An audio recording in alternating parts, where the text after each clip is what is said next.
Marion, good evening to you in Paris. How are you? Good evening, guys. I'm good. Thank you so much. What did you think about that first quarter-final today? That first set was magnificent, wasn't it?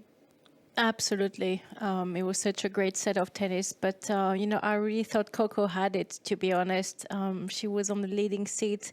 She had the first opportunities to close out the set. And then I think the pressure got the best out of her. She was struggling to swing the ball. And then Barbara came up with some amazing winners in that tiebreak. But I think it's going to be a great learning experience for Coco to be able to deal with the expectations because most likely, I think a lot of people thought that she could actually win this, win the entire tournament at only 17 years old. And I think that got a little bit the best of her because she was struggling with her emotions, especially after losing that first set. It was hard for her to come back. She was down 5-1. Then, Barbara starting herself to really feel the pressure. So it was tight at the end for Barbara to close it out. But I think Coco will look at it as, a huge opportunity she should have grabbed on one hand. And on another hand, seeing as well that, the way she has to go and what she has to still improve into her game. Because I think today Barbara really exposed her weaknesses in a way that the coaches of Coco will be able to look at that match saying, well, in the future, most of the girls are going to try to play her that way. And therefore, we should really work on those weaknesses, even though she said in her press conference before that she has really worked on them during the offseason and she feels they're not so much of a weakness anymore. Still under a lot of pressure, they're showing a little bit too much. Novak Djokovic against Matteo Berrettini.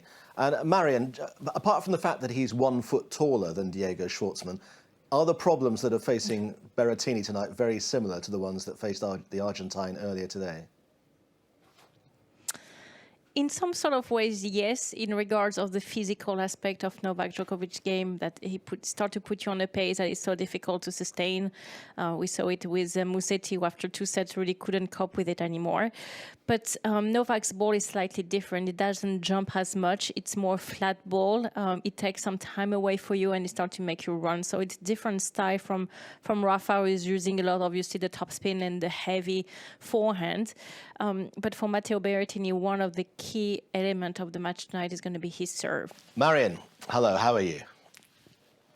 Hi, John. I'm very good, thank you. What did you make of that first semi-final? Well, it was very close, to be honest with you. Nastia or Tamara could have won that first set. Actually, Tamara got the first opportunity at 5-all when she got those 2 break points and she had that lined-up backhand down the line to get that break, missed it in the net, and she actually missed 3 backhand at crucial moments to go down the line, even on the match point. And the same in the first few games of that second set. So it could have been really the other way around the scoreboard, but I think Anastasia had the most experience, even